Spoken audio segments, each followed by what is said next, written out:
so much for taking time out of your day to join us, perhaps over your lunch hour or your breakfast hour, depending where you are, for a very special panel discussion, Tempest in a Green Bin. Over the next hour, we'll have the opportunity to learn about the many strategies we can use to reduce our food waste footprint and increase our sustainable impact, both as organizations and within our home. I'm going to give it 2 more seconds. It seems like some people are still popping in, and then I'll carry on. But welcome to folks who are just arriving.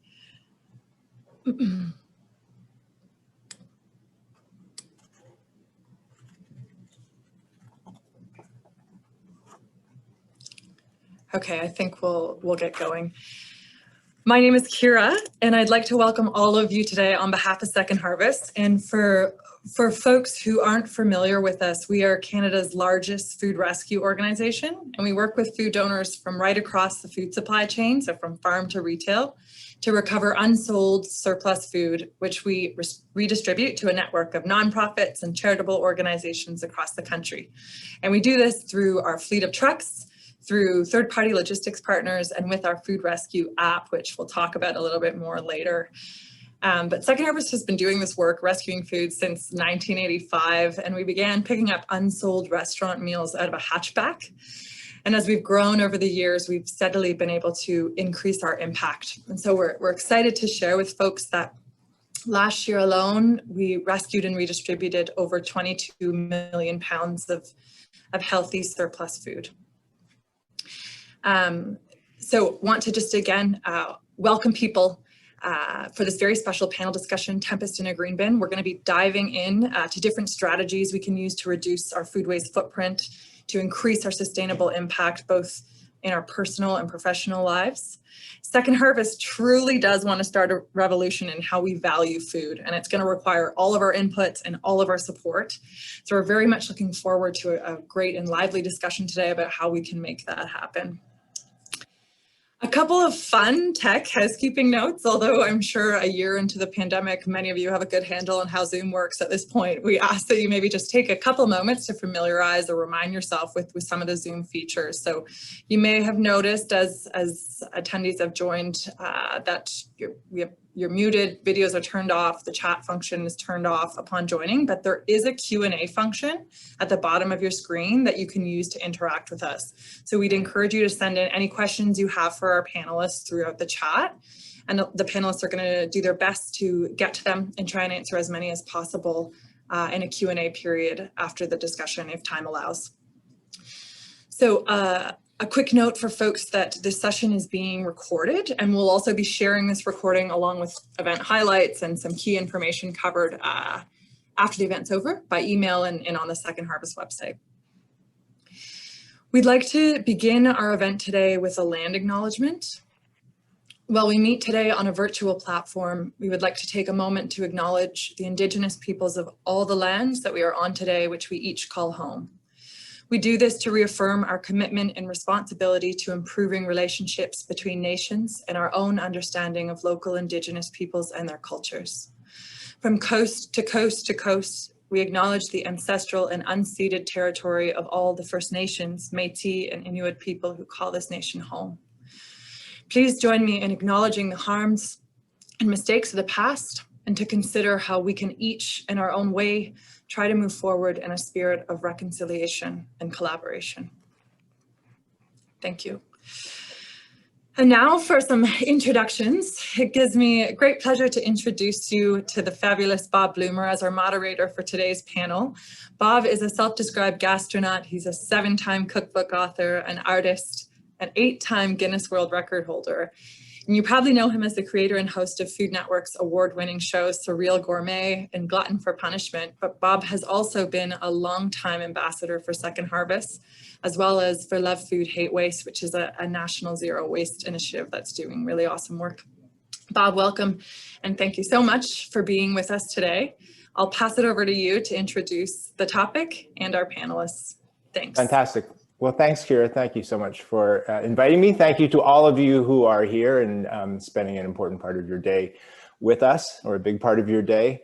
I do want to say that, you know, Guinness World Records and books are all fine, but I can honestly say that I've gotten more pleasure through my work with Second Harvest over the last decade than I have doing a lot of things for myself and things for my shows. And it really, I think that really shows that when we share, and when we do things on behalf of others and other causes, it's so fulfilling, and it's surprising how it can be more fulfilling than the things we do for ourselves. So with that, we'll jump into today's topic, and we are talking about a revolution today. And when it comes to diverting good food from landfills to people in need, we really need a lot of revolutionaries right now. We've got the pandemic pushing people into food insecurity, and there's food waste contributing to greenhouse gases and climate change. And because of all that, our choices as consumers, as donors, and as investors have never been as urgent or as important as they are today. So at the end of this hour, we're going to have a lot of information that's going to help us make some important changes in the world. We have a fantastic panel today, and I want to introduce you to everyone. They have some amazing credentials, so you'll pardon me if I read through some of these just so that I don't miss anything. From RBC Global Asset Management, Yusuf Abushanab. Yusuf, welcome. Oh, Yusuf, he's probably on mute right now. The unmute button. Hi, Bob. Hey, good afternoon. Here. So Yusuf is an ESG analyst. That's environmental, social governance. Analyst in corporate governance and responsible investment at RBC Global Asset Management. That is a mouthful. Yusuf is responsible for conducting analysis research on ESG topics to be used in investment decisions, proxy voting, and thought leadership, assisting the investment teams with their ESG integration processes and overseeing the firm's proxy voting activities in international markets. Prior to joining RBC, Yusuf worked as a researcher for one of the world's leading responsible investment research providers in Amsterdam. So welcome. Thanks, Bob. Thanks for having me. From the Make Way Foundation, President and CEO Joanna Kerr. Joanna, welcome. Thanks. Lovely to be here. Joanna provides strategic direction for Make Way, identifying opportunities to bring philanthropy, civil society, business, and government together in pursuit of positive social change. Joanna previously served as the executive director of Greenpeace Canada and was also the first female chief executive of Action Aid International, which is a global federation based in South Africa, working in 45 countries. Joanna is also board chair for the Equality Fund, Canada's global fund for women. So welcome, and I'm very excited that you're here. Very excited that we're all here. And this is a very impressive, very impressive panel. And from Second Harvest, Kira Toffelmeyer, Vice President of Programs and Partnerships. And since joining Second Harvest, the team in 2014, Kira has supported the organization to build partnerships with hundreds of nonprofit organizations and food businesses across Canada. Kira is responsible for helping grow and evolve core programs, including Second Harvest's food redistribution, training and education, meal distribution, and summer lunch programs. She's a member of Toronto's Circular Economy Working Group, as well as Toronto's Food Policy Council. Kira, welcome. Thanks, Bob. All right, so shall we get started? Are we all ready? Kira, do you want to start off by giving us a picture of what food waste looks like right now in Canada? Yeah, sure. So to kind of paint the meta landscape for folks, Second Harvest worked on a report with Value Chain Management International called The Avoidable Crisis of Food Waste. And it was Canada's first study that looked at where exactly along the food supply chain food waste and loss was occurring. And what we found, Bob, is that 58% of all food produced for Canadians, and that includes imports, winds up in landfill every year, meaning we're wasting more food than we're consuming. And so of that lost and wasted food, this is a big number, 11.2 million metric tons. So about 32% of it is what we call avoidable waste, meaning it could have been rescued or used to support communities across Canada. It's enough food to feed every Canadian for over 5 months, which it's obviously a very alarming number for a whole bunch of reasons, but from a climate and planetary health perspective, we know that when food winds up in landfill, it's producing methane gas, and methane gas is significantly more damaging to our environment than carbon dioxide. So focusing on ways to reduce food waste is a huge opportunity for us to make a positive impact on our planet and in our communities. And it's something I think all of us can aim to address in both our personal and professional lives.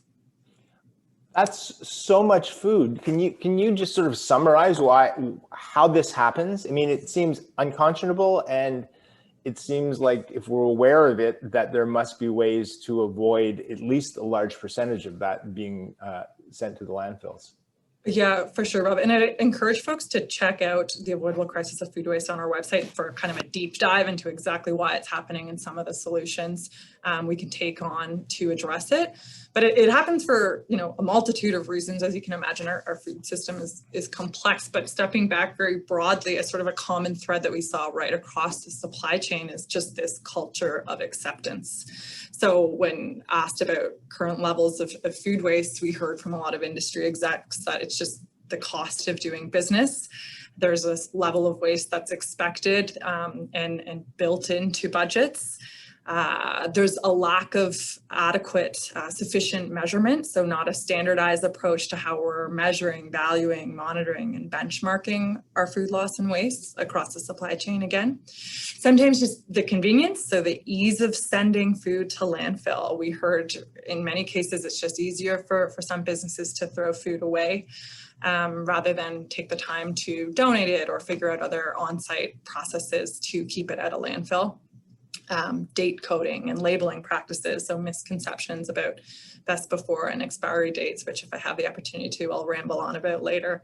But again, all sorts of opportunities to address our waste. And I think we have been seeing a lot of folks at home or within their companies or organizations begin to meaningfully consider how we can tackle some of those challenges, which has been encouraging.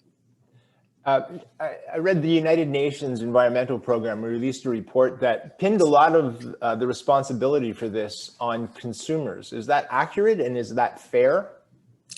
Yeah, well, we know certainly huge volumes of food that winds up in landfill does occur as a result of household food waste. But what our report revealed is that in the Canadian context, the majority of our avoidable waste actually happens before it reaches the consumer. So with the majority, over 40% or so, being at the processing and manufacturing stage.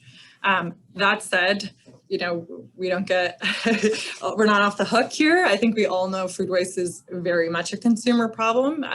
In Canada, through a report, 21% of avoidable food waste and loss occurs in the household, which is 2.38 million metric tons. And it's an average of almost close to $1,800 every year that the average Canadian household spends on groceries we don't eat but could. So I just want to jump in here. That's a vacation. That's like a winter vacation or an awful lot of cases of beer. Yeah, it's a winter vacation. As you said, cases of beer. I'm a coffee fiend, so coffee analogies put everything into perspective for me. And that's like buying a $5 coffee every day and just not drinking it and throwing it away. But interestingly, just through the pandemic, there's been some new data released by the UK around how people's household food waste habits have changed during the pandemic, with more people shopping less, but being more intentional about their shopping. So making lists and cooking and eating at home and freezing things and eating leftovers more often. So hopefully some of those practices will be sustained or maintained as restrictions ease again. But we all have a role to play within our home kitchens and our living spaces to ensure as much food as possible stays out of landfill. I'm going to move on to Joanna and Yusuf. Having heard those numbers, what's your gut reaction? Let's start with Yusuf. Sure.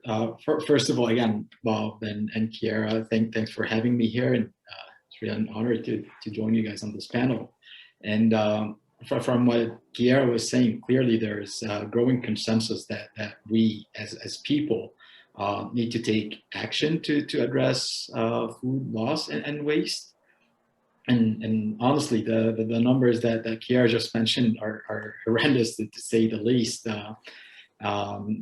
The issue of food lost or wasted represents an enormous economic cost to everyone, to society, to businesses, and it has a huge environmental impact. As a matter of fact, as Kiera, I think Kiera mentioned this, that food that ends up in landfills creates methane gas, which is 25 times more damaging to the environment than carbon dioxide. And yeah, there's also, from an investment point of view, when we look at companies, there's a lot of food that is wasted in supply chains. And we believe that this is a product of inefficiencies throughout the food supply chain. And there are ways for everyone from producers to distributors and to consumers as well to help mitigate the problem. So I will leave it there for Joanna to comment on these numbers. Joanna, over to you. Yeah, I mean, it's very visceral. I'm spending most of COVID north of Toronto up at our lake house. And so I have to take my rubbish to the landfill up the road. So I see what goes into landfill, right? And the bears and the seagulls that are enjoying it there. And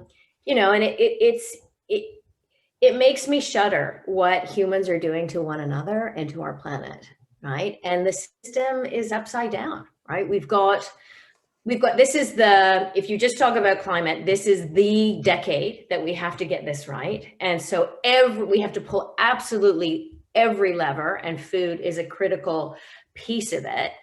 And, we're also seeing through COVID and obviously the virus, this massive growth of, this yawning gap between the haves and have-nots. So the system is so broken. It's so broken.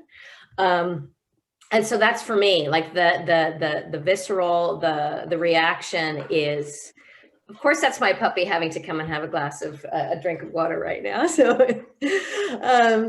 it's really like the system has to change. And we are, Kara, you speak to some of the ways in which it's so easy to dump. We've got an economic system that was invented by, a bunch of white men that could essentially encourage the exploitation of land and labor towards their own profit. And we've never kind of stepped back to say, wait a minute, we have to turn this around before it's too late. So for me, we need to really fix the system. So I hope we can talk about that in this next hour. We will be. I just want to jump in here and say that your description of taking the garbage to the dump is a little bit like buying a piece of meat in cellophane, that it disconnects you from the cow or the whatever, and the slaughter and that whole process, and you're blissfully unaware of it. And so when we take our garbage to the end of the driveway or whatever, or put it down the chute in the apartment complex, it's just like it just goes away, right? So having to literally lug your own garbage, which inspires you to have less to lug. And then secondly, seeing where it's ending up. It's almost like every elementary school student should be dragged out to the dump to see what's happening, right? Yeah, totally. And whenever we have visitors from overseas, we take them there. First of all, they think before or after the CN Tower. After, but first of all, they're like, oh, this is our most likely opportunity to see the bears. I'm like, no, I want you to see what we're doing with our waste. That's what I want. Wow, good for you.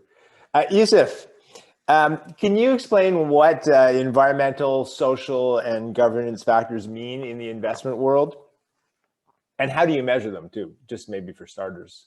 Yeah, so as Joanna just mentioned, there's this system that we have is probably 300 years old, and it did some harm in the past. So just recently, everyone is there is this growing attention to sustainability issues, and we can't really do anything about it without responsible investment. So there are lots of definitions of what responsible investment is, and it's usually defined in terms of ESG.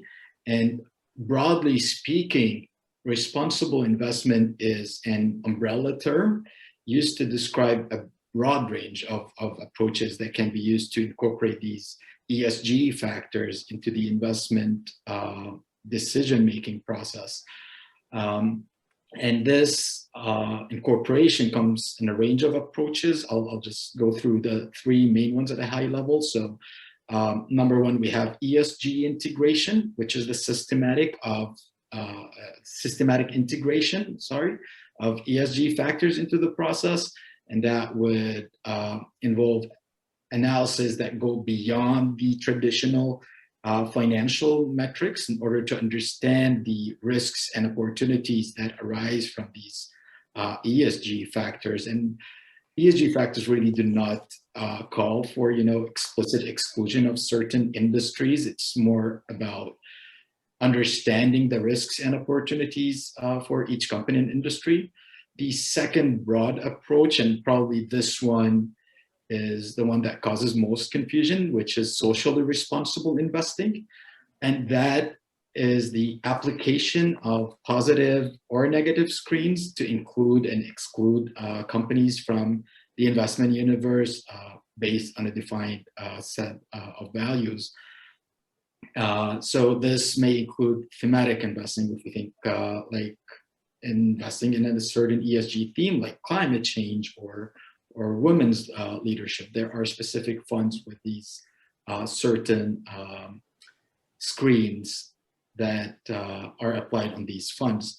And third, we have impact investing, which is the investment in securities of issuers that intend to generate a measurable positive social or environmental goal.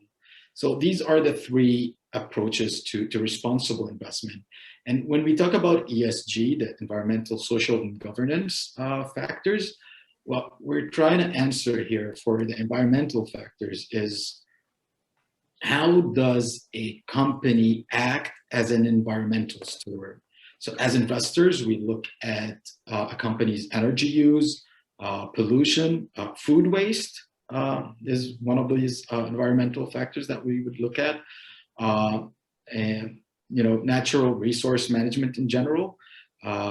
For social factors, we ask the question of, how does a company interact with employees, customers, and communities? Also, food waste has an impact here. So also things like human rights, health and safety, and other factors. And finally, on governance factors, the question that we try to answer by looking at these factors is, how does a company govern itself? So this focuses on the bigger picture of board of directors, corruption, bribery, executive compensation, and more higher level issues.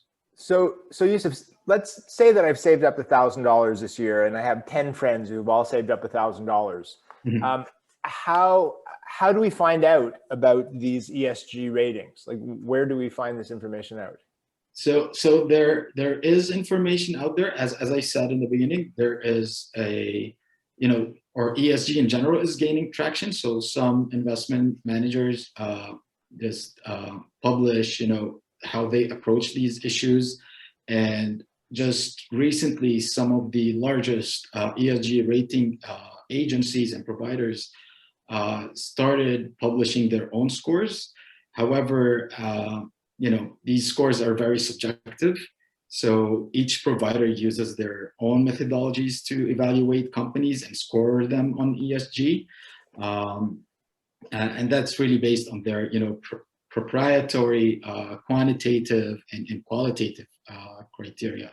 So for example, there's MSCI, Sustainalytics, one of the two largest ESG providers, who are now publicly sharing these ESG ratings. When you're looking for, like, using your $1,000 investment as an example, so for those investors who are investing in mutual funds or ETFs, there are other also providers like Morningstar, where you can find, all the financial data on certain funds. And now they have this scale of 5 globes for each fund, so that they basically rate them on their sustainability. Other providers such as MSCI, also ESG fund ratings, have this high-level ESG metrics, so it will show you the carbon intensity of your $1,000 investment in a certain fund. Now, I've also read recently that there are some asset managers who are basing their investments on climate change. We're not talking thousands of dollars here, we're talking millions and billions of dollars. Is this hype, or is this really happening? So, Bob, look, we have a global economy that is roughly $80 trillion, and it is extremely dependent on carbon. So transitioning to an economy where we are much less dependent on carbon will result in enormous disruptions to established industries, geopolitical relationships, and how the global economy works. So in the next 10 to 20 years, there will be huge risks as well as opportunities for investors and for companies. So at RBC GAM, we actually now do our climate scenario analysis for all of our funds, and we do that on quarterly basis. Mm-hmm. And we recently, just last week, we published our first TCFD report. So TCFD is short for Task Force on Climate-Related Financial Disclosure, TCFD. So that report discusses our climate impacts of our investments in greater detail. So back to your question, I believe this is more than just a hype. Climate change is one of the most pressing issues of our time, and one that is material across sectors and industries. And how do companies' food waste strategies play a role in all of this? So food waste represents a loss. So other than climate change, it's also a lot. It represents a loss of sellable merchandise for companies, mm-hmm. For food retailers or distributors broadly, and it's also a loss of resources. So that went into production of food, right? So, for example, land, water, energy, or agricultural chemicals that went into the production of this food is also wasted. And food waste, as Kiara mentioned in the beginning, it contributes to a broader societal issue like food insecurity. And on top of all these risks that come with food waste, it generates greenhouse gas emissions when it's during landfill decomposition. And research shows that cutting down on food waste is one of the top solutions to addressing climate change. As a matter of fact, Bob, if emissions from global food waste were measured as a country, it would be the third worst emitter of greenhouse gases. So it would place food waste as a country behind the United States and China in terms of greenhouse gas emissions. So it really represents great opportunities for everyone, for individuals, companies, and communities to help and reverse global warming. Great. Well, thank you very much. We're going to move on to Joanna right now. Joanna, what, from your perspective, and I know that Make Way is very involved in a lot of this, how do you see things shifting in Canada? Yeah, I mean, I think what we recognize is that food waste is a symptom of a broken system, right? So if we're going to change the system, we have to see how the systems are interlinked. But there's obviously a lot that can be done, both that philanthropic actors can be doing to be shifting policies, and so there's lots of policies around incentivizing good corporate behavior along the lines that Youssef has just spoken about. There's also the need that we have. I mean, he's talking about ESG screens, et cetera, and investment opportunities. But it's in the philanthropic sector, we talk about this as impact investing. This is still a very nascent area. And the measurements are still woolly. They're woolly, frankly. So we need a lot more investment into really ensuring that there's, i.e., shareholder advocacy and focus in on what companies are actually doing the things to lower their food waste. And I'm happy to hear that Chiara is part of the circular economy. We have to move into this notion of the circular economy. We can't keep creating products that continue to just end up in our landfill. And the other thing, though, is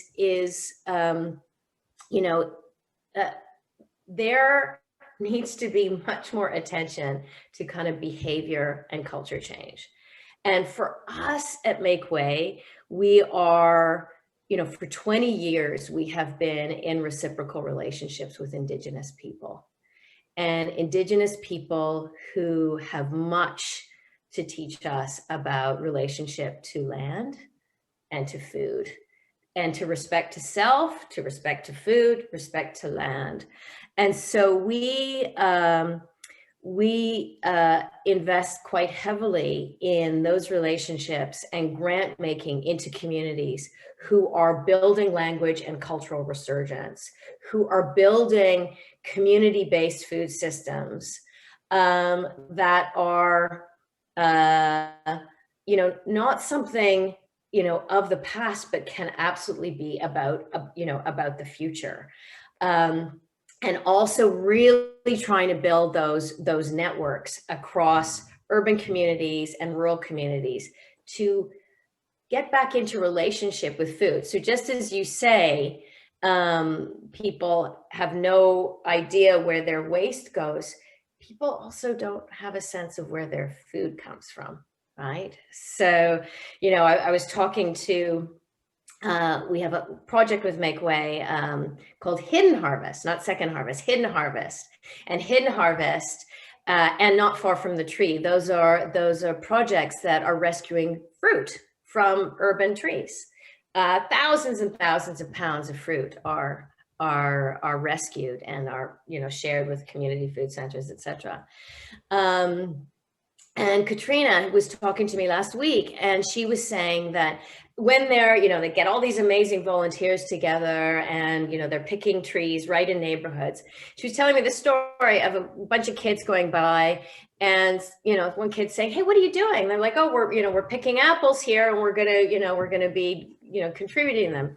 And, one of the volunteers throws the apple to this kid and he's like, "I can eat this? We have apples in Ottawa? I can eat this?" And it's just, it's staggering, right? That's how disconnected we have become as a society to where our food comes. And so therefore, it's just a thing. And if I don't need it, I can throw it away. And so we've really, really got to do that hard systems change work around behavior and culture change to reconnect ourselves to land and food. Thank you. Yusuf, back to some of the ESG investment. I know that the United Nations Sustainable Development Goals have had an impact on investing. Can you give us some information about that? Yeah, so first of all, these Sustainable Development Goals, or SDGs, are not really developed for the financial industry. So they are very broad and sometimes really not as helpful. However, they're gaining recognition worldwide as nations and some corporations begin to prioritize them in areas where they are most applicable to them. And they're really comprehensive, right? The SDGs, they have this, contextual interpretation that is required from companies, to apply them.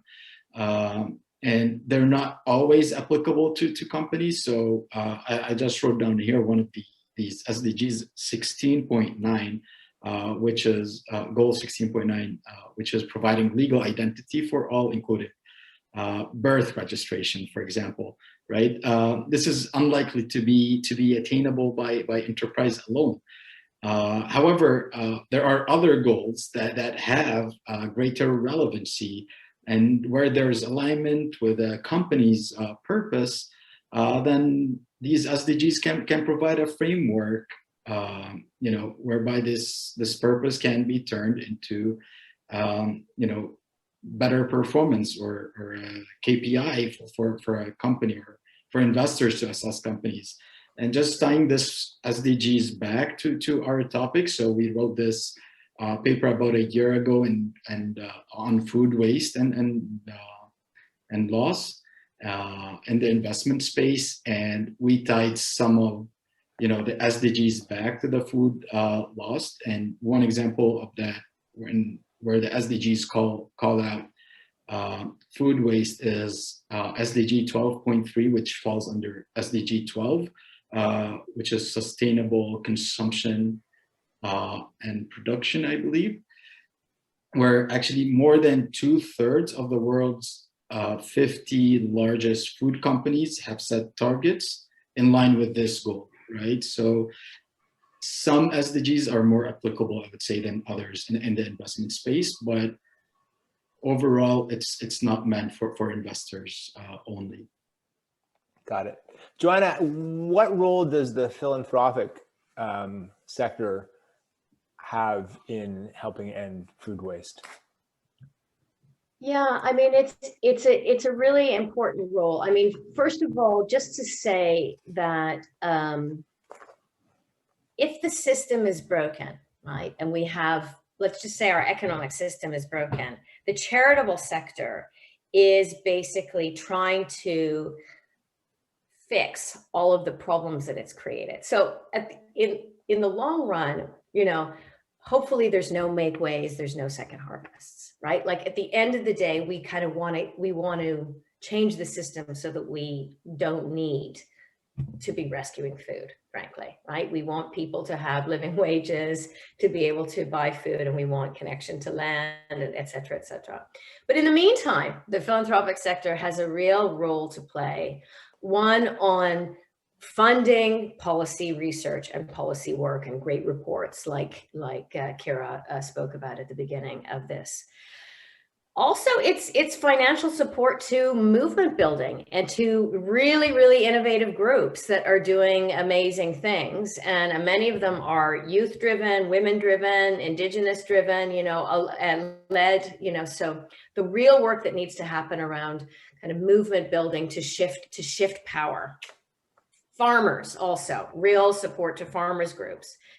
Funding for advocacy, this corporations rarely do this stuff just, for fun, right? They need to be heavily influenced, and they can't actually hide behind, offloading all their excess food as, being good corporate citizens. They actually have to change their practices, right? So there's lots of work that philanthropy can do to support that kind of advocacy.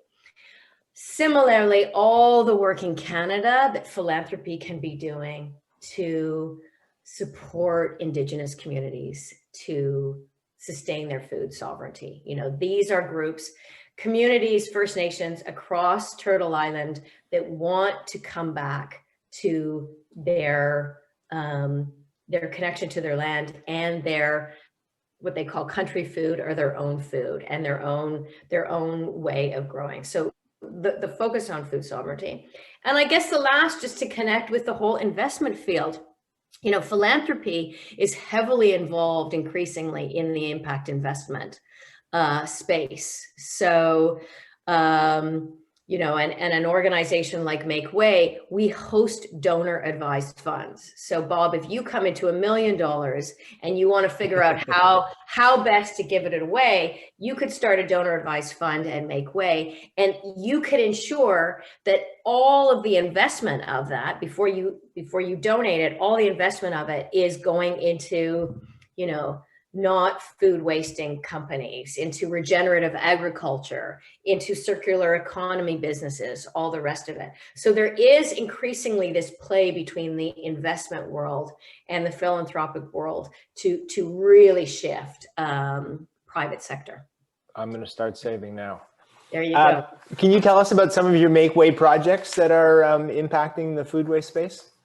Yeah, I mean, I really love to highlight Not Far From the Tree and Hidden Harvest, just because they are they have saved, like, I think Not Far From the Tree saved 10,000 pounds of fruit just last year alone.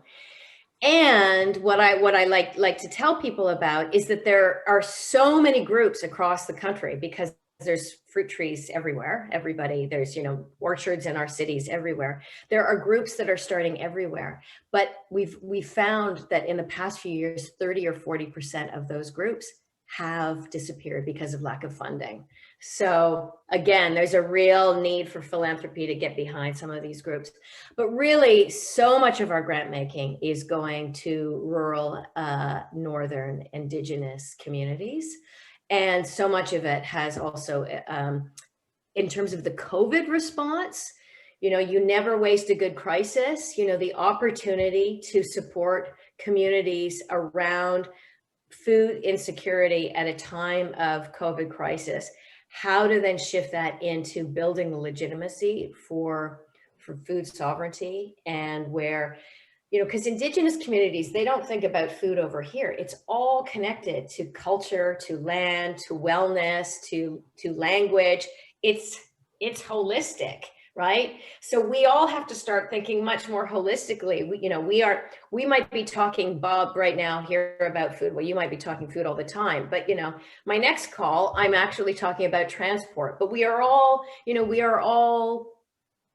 humans interacting with the world in many different ways. And so we need to come at these things in really holistic ways. So that's our approach as Make Way, is trying to get out of the silos and really invest in issues and place that are connected and tackling systems.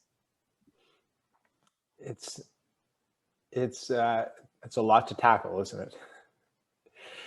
Yusuf, I'm going to put you on the spot here. Let's go back to my $1,000 savings, and then with my 10 friends, I've got $10,000. Obviously, there's lots of options, but if you were advising us and you could only give us your top suggestion, what would you suggest we do as an investment with our $10,000? Yeah, I'll make it also a short, answer here, because I think we're close to time. So I think in recent years, the investment community has shifted its thinking from profit to, and I quote, I think it's Benjamin Franklin who said, "Do well while doing good." So aside from the benefits of creating a more ethical portfolio, there has been evidence that portfolios that integrate ESG factors enhance the long-term risk-adjusted investment returns. So my advice is, invest in those portfolios that create,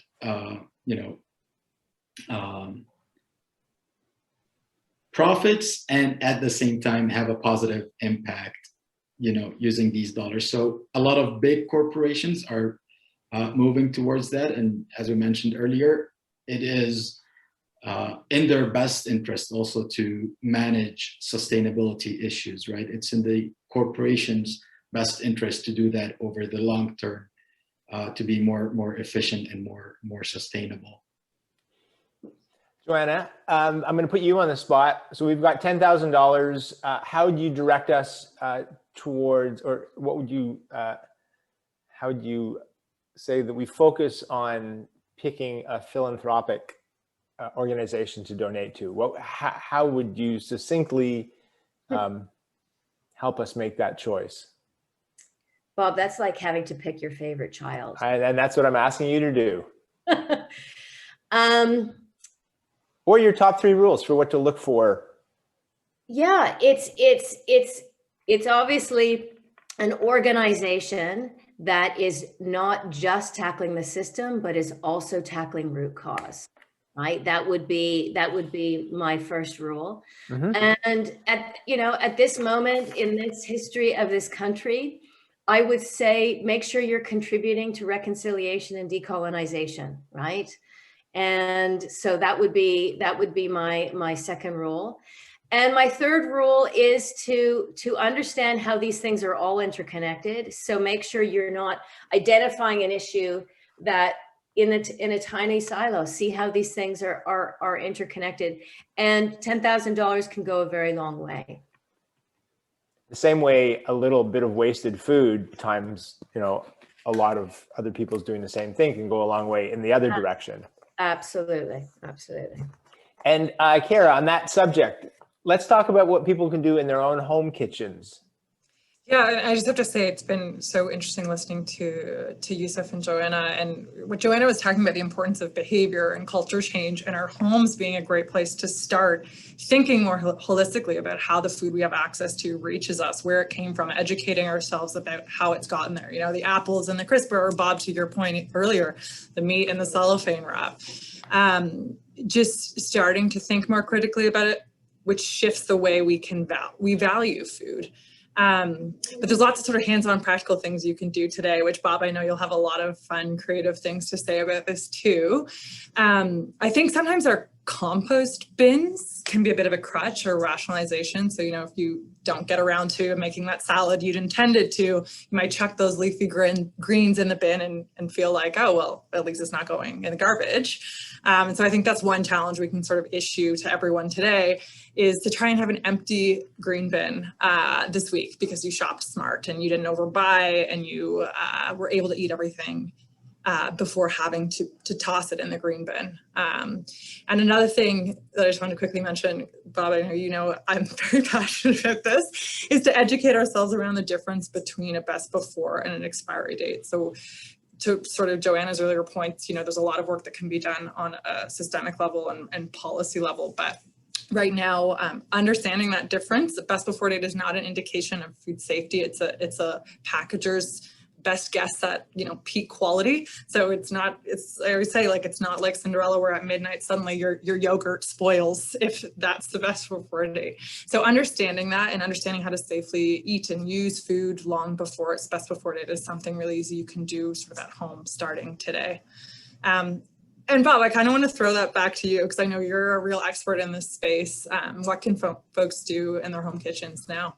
Well, first of all, we're all, Canadians are a great combination of creative and frugal by nature. And so making an impact, just one household at a time, A, it's easy, and B, the math is astounding. So let me just run you through some math. I say as the helicopters start circling my house. I don't know if you can hear them, but so let's just say you've got 2 leftover slices of bread from that loaf of bread you bought at the beginning of the week. And you can throw them in the green bin and pat yourself on the shoulder, or you can be proactive and earlier in the week say, we're going to figure out how to eat this, or you can put it in the freezer and save it for a rainy day. But in any case, you've saved 10% of that loaf if there's 20 slices in a loaf.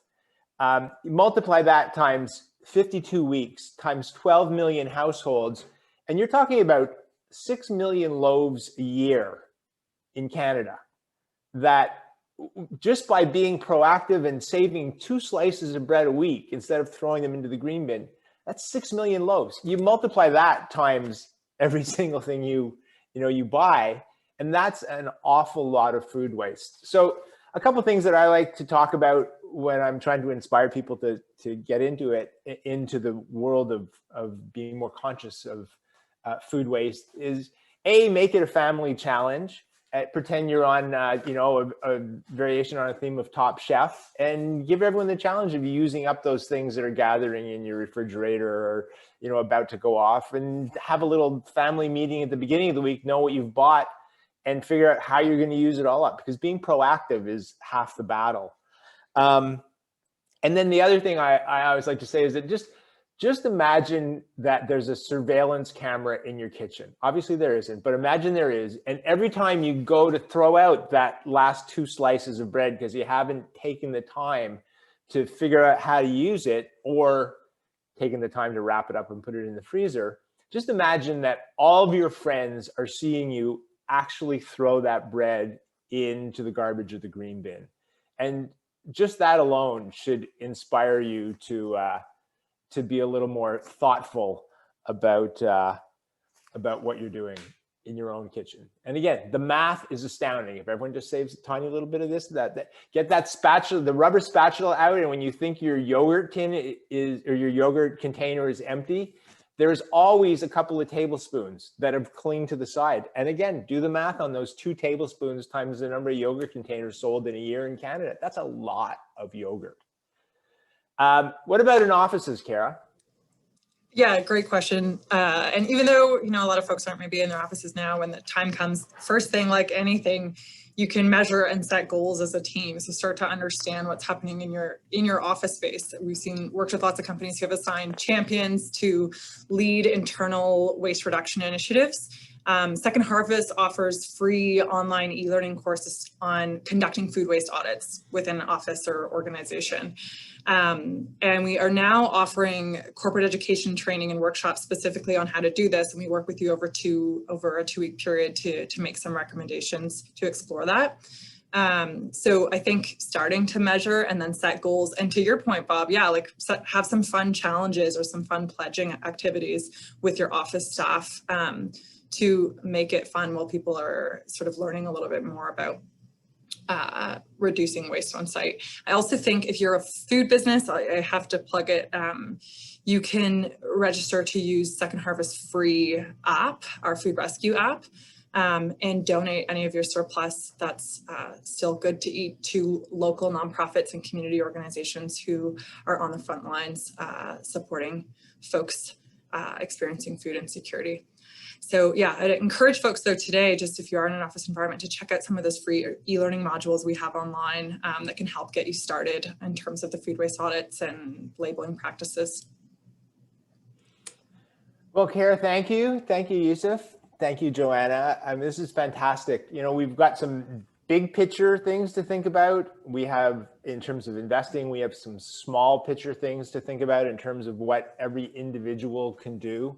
And I think those are really, the big picture and the small picture, the 2 prongs. And if we're working on those, all of us are working on those at the same time, that's how we're going to make change. And that's why we all have to become, if we aren't already, food waste revolutionaries. Now, Kara, I know that even revolutionaries love prizes. And I know that you have a prize to give away. So would you like to do that? Sure, yeah, and I might ask my colleague to help us out, but today we are giving away one of those team workshops that I mentioned earlier, so Food Waste in Canada and Food Date Labels for up to 50 attendees, and it's a workshop that we lead that's valued at $500. So Emily's going to help us out. We'll have a little drum roll, please. Thank you for the virtual drum roll. Our winner today is Chander Sandhi. Look out for your email. We'll be contacting you with details about your prize. And I just want to acknowledge, I don't know if we have time for Q&A today, but we could fit in one question if the panelists are open to it. Yeah, awesome. I think if we have a little bit of time, let's do it. And I just wanted to, before we head into the Q&A really quickly, also plug and invite all of you to join us again. Bob's going to be back, and this time he's going to be hands-on in that beautiful kitchen behind him, leading us in day 1 of our 2-day virtual workshop Food Defender series. And we're going to be featuring cooking demos from special culinary guests, including Bob Flumer, who have mastered the fine art of using food to its greatest potential. So join us in your own. Which is really just all about using up all those little bits and bobs, right? It's not about mastering an art. It's really about having the desire to use everything. So, and the only reason I jump in to say that is that, like, don't think there's any reason to be intimidated. It's really turning it into a fun game and saving as much as you can while eating and enjoying it and making fabulous food that's equally as delicious as any other food that you're making with things you just bought home that day. Exactly. Yeah. And thanks for that, Bob. So the series is running on April 28th and 29th. And you can find out more info about that on our website and register, but we'll send the link out as well. So I think, yeah, it looks like we have a couple of minutes for Q&A if there are questions. Yeah, I think we can fit in one quick question before we close out the event. This is a jam-packed question. On the consumer level, is it better for the environment to buy organic produce, which is often in plastic, or non-organic? Why is organic produce so often packaged in plastic? And for any produce, what happens to compost that has produce stickers, and what needs to happen to have stickers made out of compostable material? Good luck, panelists. All right, well, why don't we divide that into three? So who wants to talk about the stickers? What happens to stickers? I'm handing my microphone over to Kiara for all of this. Okay. I was gonna say, I think some of this too, we'll have to do like a good follow-up in the event, but sorry, can you repeat those three? If we'll divide it into three sections again. How about picking one? Yeah. Is it better to eat organic or non-organic? Bob, do you want to tackle it? Sure. You know what? There's no right answer to that. There's so much to consider when you think about your food purchase choices. You have do you want to buy organic asparagus that came from Chile, or non-organic asparagus that came from the farm down the street or within your own province? You've got to look at transportation. You have to think about the fact, and I know at my own farmer's market that there are organic stands and non-organic stands, but you talk to some of the farmers and they'll tell you that to become designated as an organic farm, it requires jumping through an awful lot of hoops. There are a lot of farmers who actually meet a lot of the organic standards, but haven't got the certification. So there's no such thing as a decision, a right or a wrong. There's a lot of shades of gray. There's also just affordability. I mean, are you better off eating more vegetables that are non-organic than saving all your money and buying, one bunch of asparagus that is organic? It's an impossible question. I think the answer probably is learn to know your sources if you can, and certainly buy at farmers markets as often as you can. Yeah, just jumping off that, I think that's the piece that you touched on there, Bob, around affordability. Like, that's something we hear from our partners a lot too, is wanting to support local growers and producers, but also a lot of times something that's packaged or as organic food is really inaccessible for a lot of folks.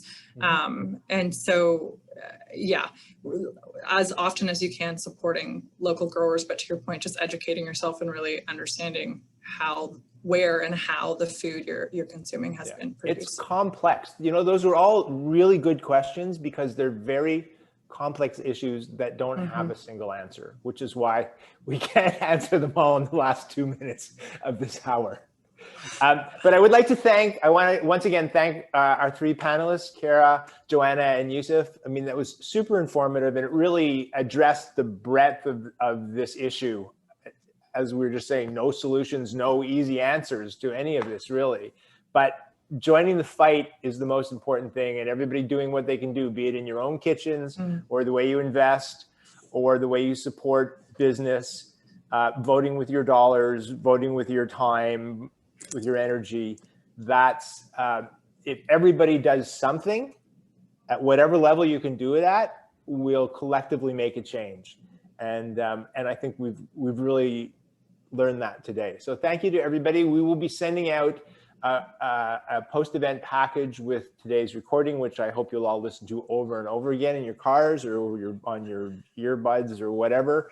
We're going to send you some links. We're going to send you one of my zero waste recipes for a zero waste pesto. So watch your inbox, stay safe, and let's all get out there and change the world, he says. There you go. Cue Tracy Chapman talking about a revolution. Thank you, everybody. It's been a great hour. Thanks, Bob. Thanks, Joanna and Yusuf. Thanks, everyone. Everybody. Thank you. Bye, guys. Bye.